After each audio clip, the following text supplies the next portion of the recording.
After acquiring 20 rental properties, Venkat sought to quickly scale up his portfolio with multifamily syndication.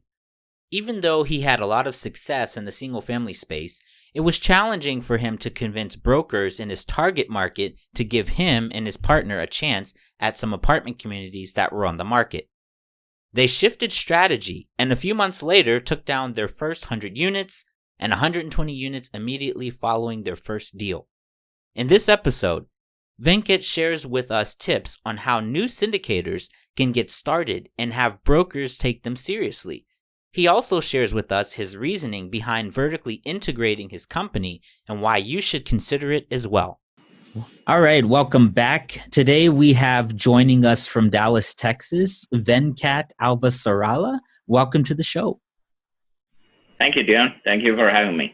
I'm glad that you're able to join us today. So Venkat and I, we were just talking a little bit before we started recording, and he's got a wealth of knowledge and experience in real estate. So Venkat, why don't we just go ahead and tell our listeners a little bit about your background and how you got started in real estate? Sure. I'm originally from India. So I came to United States in 2002 to pursue my master's in electrical engineering degree, which I completed in 2004 and started working in IT. There's no electrical jobs to be had, at least the entry levels. They all went to India, China, Taiwan, all those places. So IT is where I ended up, and I worked for several Fortune 500 companies such as ADP, PepsiCo, T-Mobile, and finally my last job was with Bank of America. Was working at that particular company for 6 years before I retired from my IT career. Spent 14 years there. So while I was working in IT, I was looking for some passive income as an investment standpoint. So I tried my hand at stocks. I'm not really good at it. So I just admitted that to myself and started looking at real estate, which is much more tangible, something that you can control. To a great extent, depending on, if I buy a stock, no matter what I do, I cannot make it perform any better or poorer by myself. It's just impossible. But if I have a rental property, depending on the decisions I make, how I apply myself, how involved I am with the operations, I can control the outcome on that. So I like that, I really like the fact that I can control my destiny to a great extent, if not all the way. So I got involved in rental properties. I acquired 20 of those rental properties, all with Fannie Mae loans. So we went till 20. I started acquiring them starting 2007 all the way into 2014.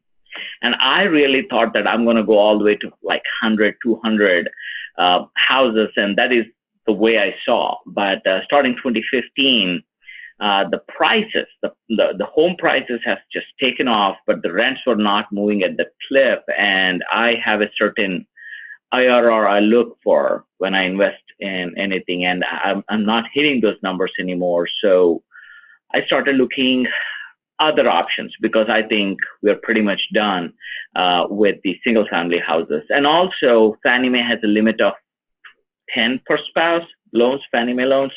And there are no great deals by 2015 where it makes sense to go get yourself a portfolio loan or a bank loan and keep acquiring them because the pricing has taken off.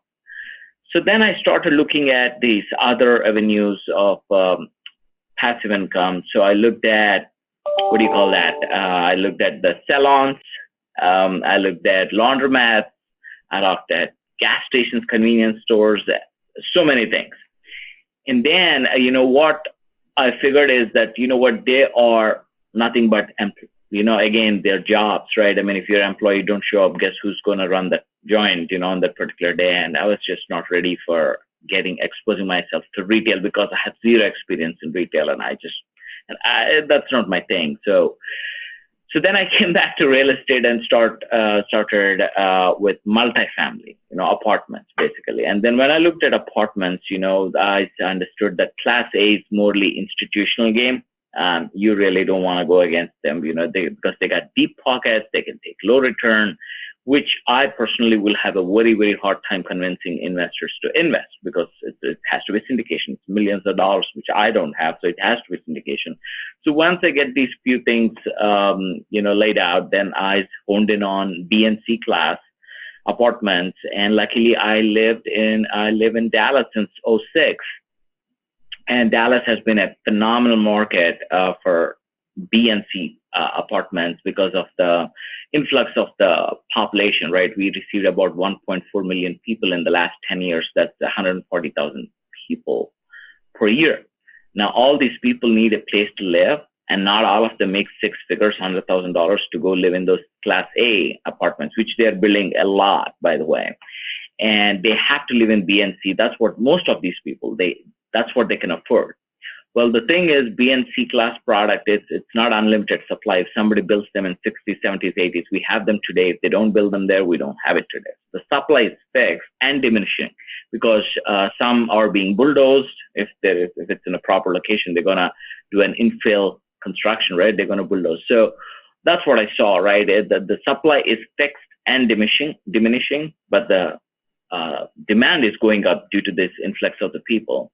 So I really thought that, hey, I wouldn't say it's a slam dunk, but it makes a compelling case for me to get involved. So that is how I got involved in multifamily, and I took a partner. It works well if you're a partner in the best interest of your investors too. If something were to happen, it's just, something were to happen to me, we don't want to leave them high and dry, right? So I partnered up with a gentleman called Ramana, who also lives in DFW. And together we acquired about 3,000 units. We sold about 400 units, and we still have 2,600 units all in Dallas. And lately we got into construction as well. So we started building, these are joint ventures. We don't have that experience yet. Maybe down the line we can be the developer as well. But for now, we are doing a JVs with developers. So we are building 156 units in Princeton, Texas, which is a suburb of Dallas. And we're building 100,000 square feet, a specialty retail in a very affluent community in Houston called Fulshire, Texas. And we are in talks with acquiring land and two other pieces of land to build 250 units each apartment. How did you get into your first multifamily deal, and what was that like? It was very tough. So I started looking for deals starting 2015 November, just right after Thanksgiving. What I didn't know at that time was that the market will absolutely go like dormant all the way until February. And I just didn't know that. And I was like trying to hustle. It's like, why is nobody returning my calls? Why is nobody giving I understand that I don't have multifamily experience, but still, I know what I'm talking about, right? So it started around November 2015 is when I said, you know what, we're going to do this thing. And, during the Thanksgiving time, you get a nice break from your work as well, which lets you spend that extra time when you're getting started. So I did that. And I didn't land my first deal until June of 2016. So it was like a good 7 to 8 month struggle. And what the big impediment has been, multifamily, it's a much smaller set of people compared to single family. And what happens is like, when you sign on this contract, right? So to purchase contract, if a deal is awarded to me and when I sign on that contract, a lot depends on me coming through and doing that contract because it's a lot of money. There's prepays involved. There is penalties involved for the seller. So everything has to supposed to happen on time. Right? There's a lot of repercussions if it doesn't. So let's say if I'm buying a $300,000 house and the buyer and I go back to seller and say that, you know what, I can close, I need another 3 weeks. Yes, it's still not a good situation to be in, but it's not the end of the world. Multifamily, it's still not the end of the world, but it can get pretty ugly for the seller, right? So now they really lean upon and depend upon their brokers to help them make a right decision. So broker is putting his neck on the line, helping seller to decide which buyer to go with. Well, if they're wrong, again, it makes them look bad, hurt their future business chances and all that. So the brokers, they are friendly with everybody, but they don't take chances. they need next to the sure thing, right? So they need somebody who has done this so many times, so the risk of them not close is very less, will not go back on your word, will not tie up the property and renege. So there is several things, right? I mean, it's just the capability and the character and experience. These kind of things weigh in on broker's decision on who they're going to recommend to sell. Well, I have none of them to demonstrate at that time, right? I mean, I haven't done this kind of thing. So it took me 7 months to land my first deal. And that too, that was just a 100-unit deal in a university town called Norman, Oklahoma, which is about 3 hours drive for me from Dallas, right on Highway 35. So that is how I got started, both me and my partner, Ramna. Well, after that deal, we have that experience, right? So we're using all the right words, saying right things and all that. So where you use that experience and actually bought 120 units in Arizona. And if you think about it, right, I mean, we live in Dallas, me and my partner, but our first 2 deals are outside of Dallas. And the reason for that is, Dallas had been on tear, like I explained, right? It's a phenomenal market. When the market is so vibrant, brokers don't have to take risks with newbies, right? So we told ourselves, look, I mean, we can keep trying this, spinning this wheel until the end of the time, or do something different, right? Let's step out of our market, prove ourselves, and buy our way back in. And that's just what we did. So from our 3rd deal onwards and to our 12th deal, it's all in Texas, in Dallas, right? So in the same broker who wouldn't give me a 60 units as my very first deal in Dallas is more than happy to award me a 300-unit deal as my very first Dallas unit, just 8 months out. Just 8 months out. Nice. It's like, they really need to see that you have done this thing, and they would very much like you prove yourself elsewhere before you ask them to take that risk on you. So that's how I got started in Dallas. When you bought the now, I guess if we go back, and because I think you brought up a really poignant point here, in markets like Dallas and these areas, they're highly competitive. There's a lot of money, a lot of experienced syndicators going after deals in these areas. And you chose to go out to Oklahoma. Now, for new people getting started in the business, and that's looking at doing their first deal, would you recommend this strategy as a way for them to help build up that experience to get into the market that they want to get into, something as competitive as like Dallas? There you go. Right. I mean, again, I don't recommend people to go into a landlord unfriendly state, business unfriendly state. I'm not saying that. See, Oklahoma is fairly business friendly. It's close by. It's not Dallas, but it's a decent market. We made money in that market. So definitely have your number 2, number 3 option lined up. And obviously you would eventually want to be playing in Dallas, Arizona, or Tampa, but you should be able to have a second set of the cities that you'd be willing to work with so that you can prove yourself, especially getting started out. So that's really important. All I say is that, make a list of all the markets that you want to be in and base your decisions largely on business friendliness. That, I mean, if your city or if your state is not business friendly, there's really nothing much we can do about it, right? I mean, we're nothing, we're nobody compared to what a government can do, right? So you don't want to, swim against the tide there. And also look for ways where there is a lot of growth, right? I mean, again, it's a supply demand thing. Everybody understands it, right? And our apartments are no different.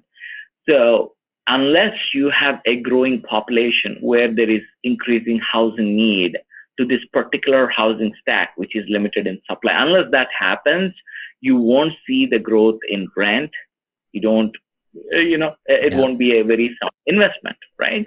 So you definitely want to be where the most activity is. But like I said, right, it might be very hard to get into that getting started now. Yeah.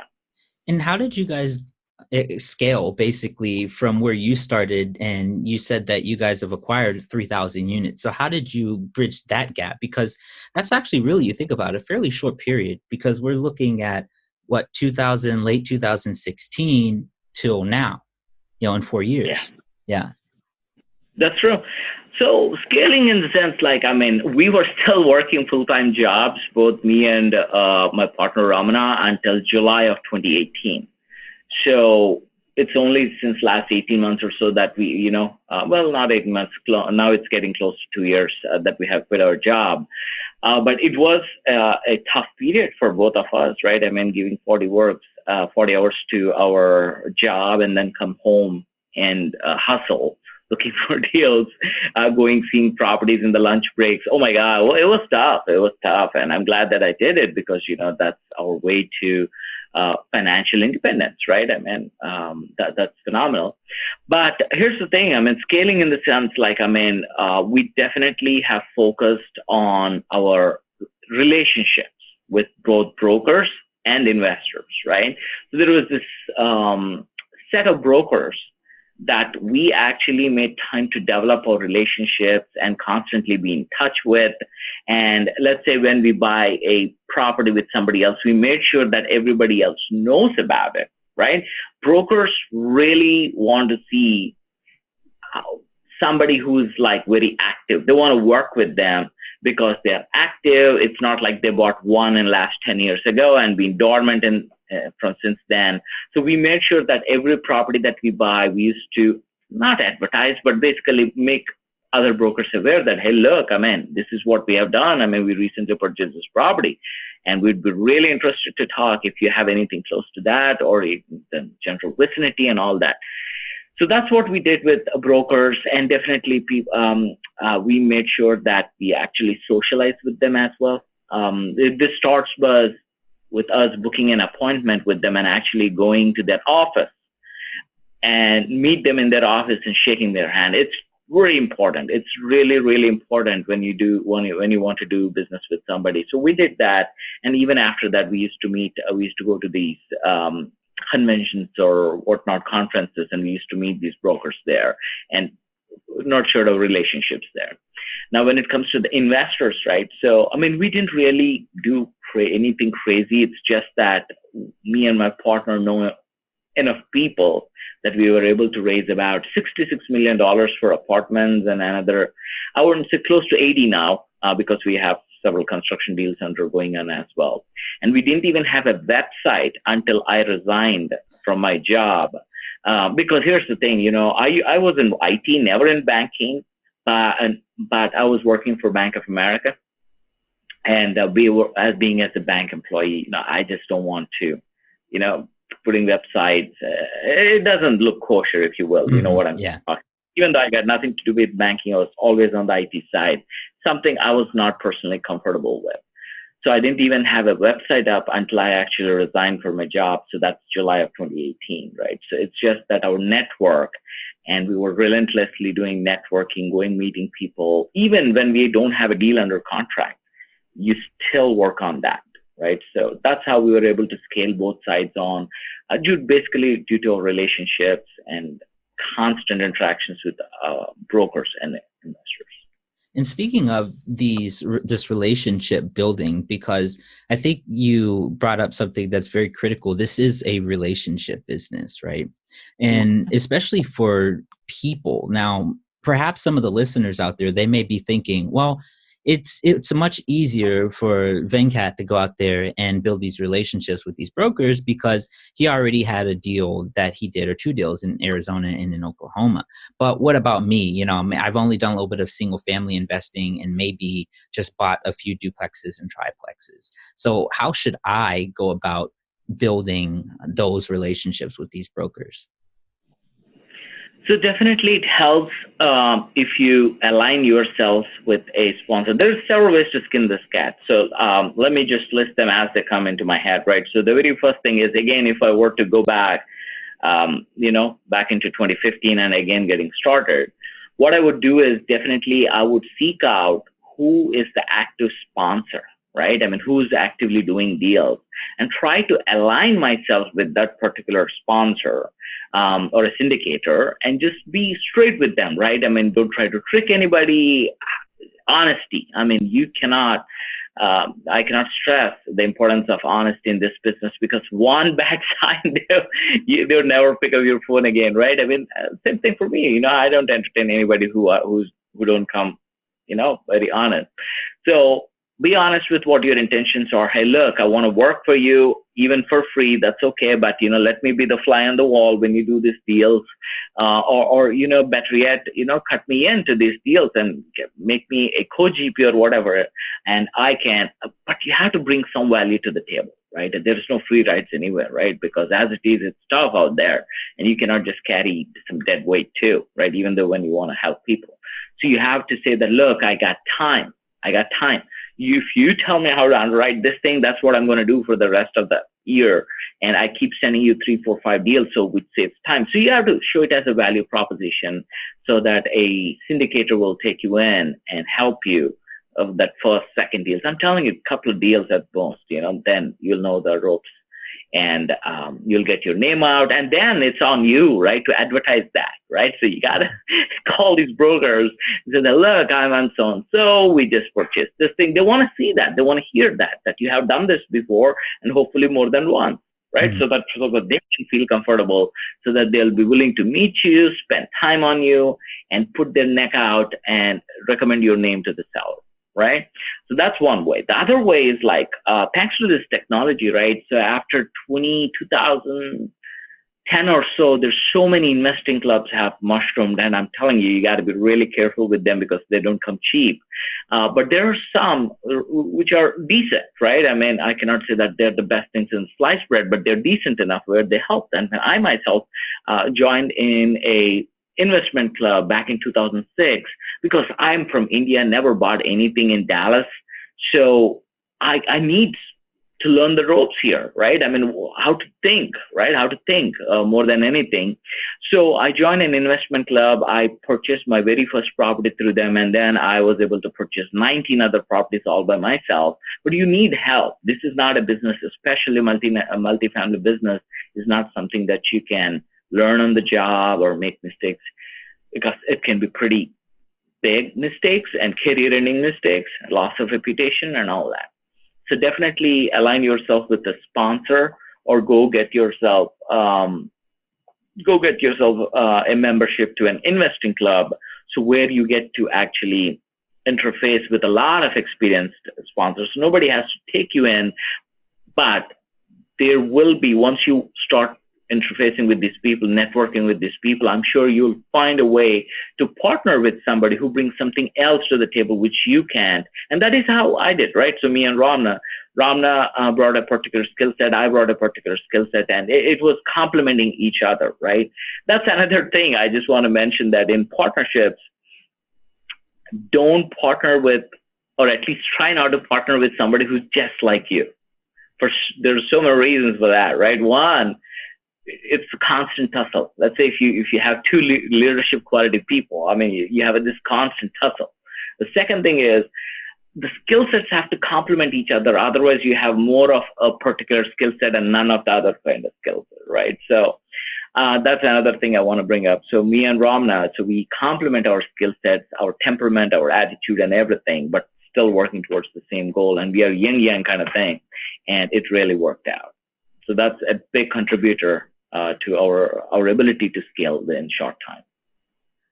One thing that we talked about before we hit record was just about an experience that you had on one of your properties. It was kind of a sudden maintenance related type issue that had come up. And, if you can, would you like to share that with our audience? And then I think there was a lesson that was learned from that that we could talk about. Sure. I mean, we can certainly talk about that. So this was a property, a 300-unit property that we have in Dallas, and suddenly got a call that the chiller is out. And then there is this, what they noticed is we're out of winter here. We are in late spring right now.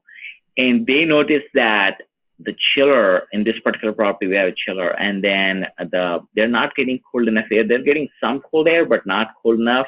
And on that particular day, we were supposed to get 86 degrees, close to 90, right? And it's pretty humid in Dallas. So it's going to be a really big issue if you don't get that chiller working on. And upon inspection, what they find was that there is this one area where I think now we know, back then we didn't know, but this area in somebody's patio, the patio is raising up a little bit, and it's actually frozen. So it's the chilled water leaking and pooling up there, and this is something which has to be fixed right away, and has to be done in a cost-efficient manner, right? I mean, again, if you put yourself in a position where you call somebody and say, you know what, I don't care, just take care of it for me. If you take that kind of a tone with people, they're going to charge you an arm and a leg. So basically, you say that, yes, it's important, I still need to be get done today, but this is where a presence of an owner actually helps quite a bit to, make quick decisions and alleviate the issue. And we also discussed too, and on that point, how just at a personal experience I had as well, where basically the repairman wanted to charge me a couple $100 for a repair that was just less than $1, and it was just a matter of just switching out a washer on there, so. And yeah, so I mean, I totally agree with you. As the owner, it's very important that you are present, and you have to set the tone for your expectations. Absolutely. And also, see, again, now I have much more wisdom than I have 4 years before when I was getting started. So this is what I want to tell you, right? I mean, the best thing, again, every little bit helps, right? I mean, if you can figure out a way to save money on maintenance and repairs and things like that, you can keep your rents that much low because your expenses are low. You can live at a lower income. It ultimately translates to tenant satisfaction and retention, right? They'll stay longer with you, right? So expense control is like number one. For me, it's important, more important than actually the adding value or increasing the rents and things like that. If at all possible, control those expenses and keep your rents slightly more affordable than market, so that your retention goes up. And a couple of ways is definitely you gotta get yourself comfortable with problems. No, universe is not against you. Sometimes it appears that way, but no. I mean, fact of being an entrepreneur is problems. I mean, we have to be problem solvers. That's what we get paid for, right? So then you have to see, okay, how do I solve this problem, right? Okay, what is the best way to holistically solve this problem and prevent problems from happening in future, kind of thing. So mostly speaking about expenses. So this is what I would recommend for people who's getting started. Try to do it yourself, meaning form your own property management company. Yes, initially it'll be a big headache, but you'll thank yourself a lot, because right now I still depend on property management companies, and I really wish I started my property management company with our property number one. But once you have now we still have 9 properties on hand, it becomes, now in order to start it, nothing is impossible. It's just that what makes more sense is when you get started, it's a bite size, right? You first 100 unit, then 120 unit, then 300 unit. So you can organically grow that business. And the second thing is, separate from the property management company, you should have your own repair company, because why are you playing? You know that when you buy a B and C class properties, you know that you're going to have HVAC issues if you have individual HVAC. You know that you're going to have chiller issues. You're going to have this boiler issues, plumbing, basically, sewer backups. Of course, these are older assets. They're 50 years old buildings, right? Especially plumbing, more so. So you know that this is what you're getting into, right? So why not actually form a company where you have a set of people here to provide your properties, these services? So basically, even if you go with your property management company, have your company as a vendor, not as a profit center, and nothing wrong with making a couple of dollars there, but more so where you have much control on the expense. Especially thanks to this corona, and with the government blocking 5 months of evictions and all that, there won't be any real rent growth in near future, right? I mean, that's how it appears. So now more than ever, expense control is very important. And that is what I'm doing. Recently I formed a company just to help myself, my properties, where I don't call companies to do my make readies. Sometimes you do need it. Suddenly, let's say 10 units get vacated. Well, you got to make a choice, right? Well, should I not hire any vendor, let them sit there and have my property management maintenance staff get to them as soon as possible? What that means is it can translate to a couple of months of vacancy on them, right? Or should I spend that extra dollars and get them fixed right now so that I can lease and start making money in 2 weeks from now? So you got to make that decision, and more often than not, we'll choose to actually fix them or make ready, if you will, soon. And often we call vendor. Well, why can't I provide that service at cost plus, let's say 10% or something like that, so that my properties will perform better, that will help me actually to hit the projections I made to my investors and actually increases overall satisfaction and reputation. Why not, right? So these are the couple of things that I would recommend people. One, to self-manage. It is possible. Don't get freaked out. And mine case was different. I always thought that self-management is kind of a lesser thing than professional management. That's how people think. I mean, like as if like we're mom and pops. It's like, no, that's going to be further from true, because property management especially is a low margin business. They make very little money. So unless they manage tens of thousands of units, they don't see sizable money where it makes sense for them. So even the companies which are in business right now, the new ones which are coming into, they're always thinking to get to that 20, 30,000 units. I mean, when you scale to that size, the maintaining quality is next to impossible. I won't say impossible, but next to impossible. And they're not getting paid a whole lot of money to ensure that you get that quality that you got 3 years back when they were like fourth of a size. I really like what you just said there. And actually, you're the first investor that I've spoken to that has mentioned this type of approach, especially with having your own maintenance team, your internal maintenance team. I think that, and when I think about that in retrospect, it reminds me of when I was working in property management in New York City, and the building that I was working in was a luxury building over by Grand Central Station. And we had about, I think it was like 254 apartment units. And I remember anytime we had a unit turnover, our make ready team, I mean, they were there as soon as they vacated the apartment. Our make ready team, they were on the spot and they turned it around in 24 hours. Yeah. And the most interesting thing, the thing that got me was whenever I walked into, because we had to do the unit walks afterwards, right, to check their work. And then whenever I walked into the apartment, it always felt as though it was brand new. That's how good and the level of detail that our internal team took, because it's like they took ownership of that. And treated it as though it was their own. Quality, speed, and cost.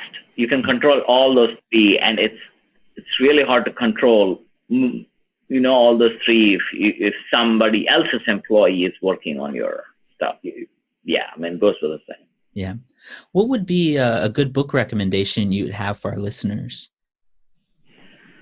So definitely, I read some. I haven't completed them. I'm not a big book reader, but what I do is I have this app called Blinkist. I try to learn through video, right? Video and actually talking to people. I'm a visual learner more than reading books kind of guy. But lately I developed a habit of reading reading snippets of the book, where you get the gist of the book in 15 minutes. Mm-hmm. The app is called Blinkist. So that's the app that I use to skim through, and mostly I don't even remember the names of the books and authors because I go through the app, right? So spend an hour, you go through 4 books, and eventually, it's hard to keep up with. But this one book I actually read was I was struggling with time management, right? So there is this book called The One Thing. I don't quite remember the author, but I went to a conference in Las Vegas, and actually that host of that conference actually gave us books, and this is one of the books. I came home, started reading it, and about like 90% done on that. But the gist of that is, look, America especially, right? We are hopped up on kind of an adrenaline, right? Like go, go, go kind of thing, work, work, work kind of thing, this capitalist thing. And part of that is it became a virtue to multitask, right? So yeah, if you can multitask, you're supposed to be good, you must be good at what you do and that kind of thing. It's like, so basically that, and I used to subscribe to that, when I was working night, yeah, that is what I used to write in my resume. I'm a multitasker and I am, right? So I thought it was a good thing, but this one book opened my eyes saying that, look, that's not the way we are wired to work. Every time you change your focus, you're just making it that hard to complete these tasks with quality, right? So the one thing basically it says that, just focus on one thing at a time. Do not multitask. That's pretty much the gist. And also that goes about, and also they covered interesting topics, right? Like work-life balance. So basically the author argues there's no such thing as work-life balance. When you work, you work. Even if that means 7 days straight, that's what that is. And if it's life, even if you take a month-long vacation, well, focus on life, right? And relationships and things like that.